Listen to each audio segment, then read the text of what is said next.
How to Prevent and Report Rape. MeToo, October 14, 2018. This should be part of sex education. The best way to report rape is to dial 911. These calls are recorded for future use. You don't have to worry that the cop is not going to take your report. You don't have to worry about being judged by the police. You don't have to worry about not being believed. It's the job of the 911 operator to believe you. You tell them your name and the person who raped you, if you know it. You ask for an ambulance ride to the hospital, to get a rape test kit, a date rape drug test, and even an alcohol test. Alcohol is a date rape drug. It's not your fault if you were raped while under the influence of alcohol. The alcohol is proof that you were raped, because it doesn't matter if you gave consent while under the influence of alcohol. You were drunk while you had sex. If you were drunk while you had sex, you were raped. There are many who will disagree. People who work in bars and sell alcohol for a living, and the alcohol companies. But the truth is that alcohol is a date rape drug. Now all we have to do is prove that in a court system. If you don't have a ride to the hospital, if you don't ask for a ride to the hospital in an ambulance, they will claim that you must not have suffered that much trauma. Don't worry about how much the ambulance ride will cost. I'm sure there's plenty of people that would donate money on a GoFundMe account for a woman who has been raped and needed a ride to the hospital. Once you got your ride to the hospital, your date rape drug test, alcohol test, and rape kit done, then you can decide if you want to press charges. Don't wait until you decide to press charges before you go to the hospital. You need to look at all the evidence before you make your decision. Don't destroy any evidence. Don't wash the clothing that you were wearing or shower before you go to the hospital. You may want to bring a change of clothing to the hospital with you, or call family to bring it, because that clothing is evidence. If anyone wants to add to this, please leave a comment below.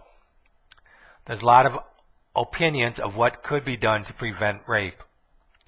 These are some of my opinions.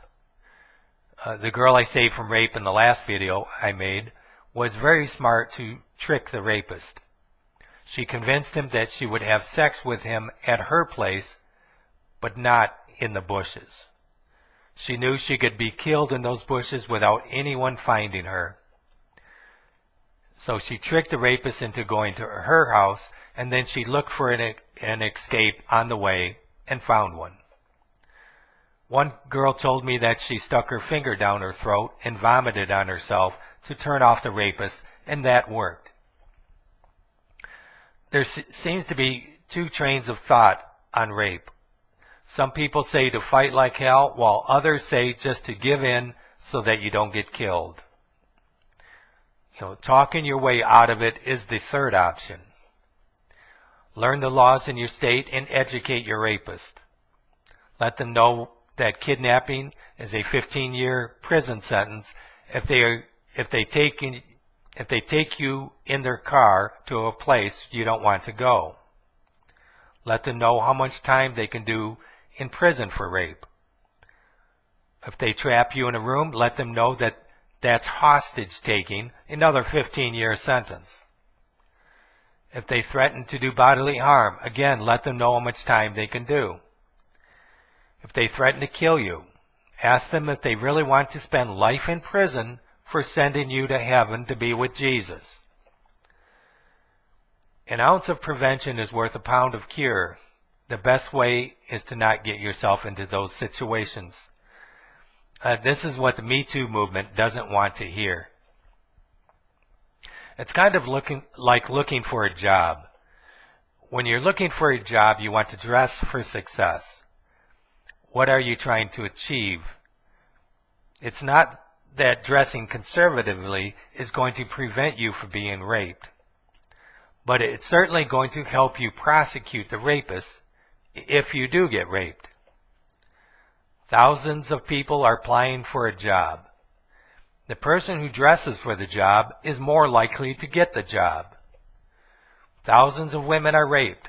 The women who dress appropriately are more likely to have the prosecutor go after the rapist.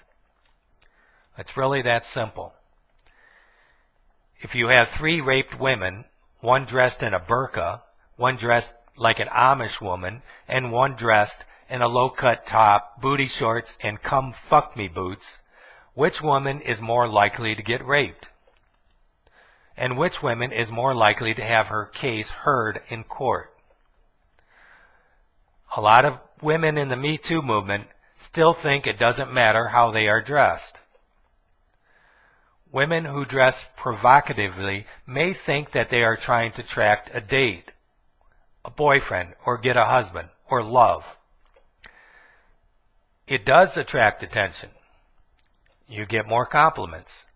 You get more people to look at you. But it's not love attention. It's sexual attention.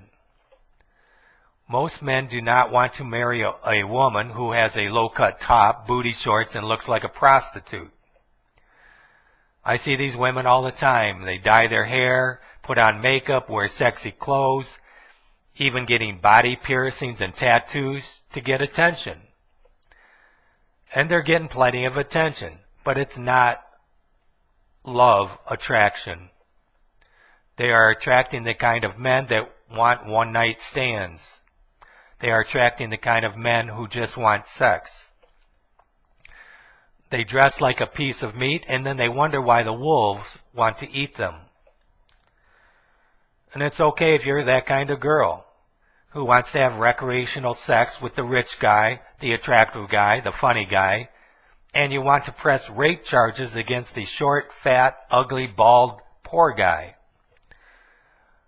But if you're that type of girl, you can't expect to receive too much pity in the court system.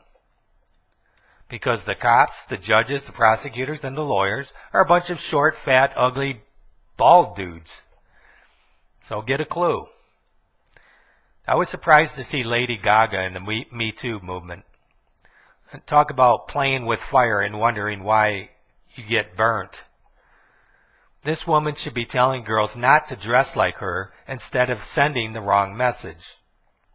This woman has helped create the rape culture that she is so much against. Her music videos are like porn videos. Instagram and YouTube is creating more of the rape culture, using beautiful women to sell merchandise, makeup, clothing, etc. It's not helping women with their self-esteem. If you are a beautiful girl and you're getting thousands of likes, you are making other girls depressed who are not so good looking. You're making me depressed. If you don't have a beautiful woman making your YouTube videos, people are not going to watch them. I realized the only reason why I was watching Friends on TV is because all the beautiful women, like Courtney Cox and what's her name? Whatever. I don't know how to change it. I'm thinking about just joining them. Get some hot-looking girl to make my videos, and then I'll get millions of views. It's depressing, but I'll try to leave this on a positive note. Everything is possible with God.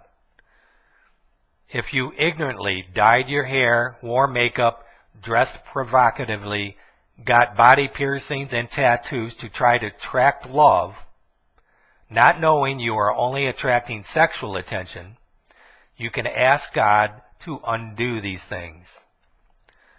God is perfectly capable of removing tattoos if you ask Him. I know some people find that hard to believe, but I've seen it. I've seen the miracles. Men and gangs have used tattoos and body piercings to brand women into the sex trade industry. Whether it's prostitution, pornography, or just selling makeup and clothing. If you are a model, you are creating the rape society. Using your good looks to sell alcohol, makeup, clothing, etc. Industry doesn't want you in a loving relationship. They want to make money from you. They want you to sell product with your looks. Maybe it's time to use your good looks to push the Word of God instead of the agenda of Satan.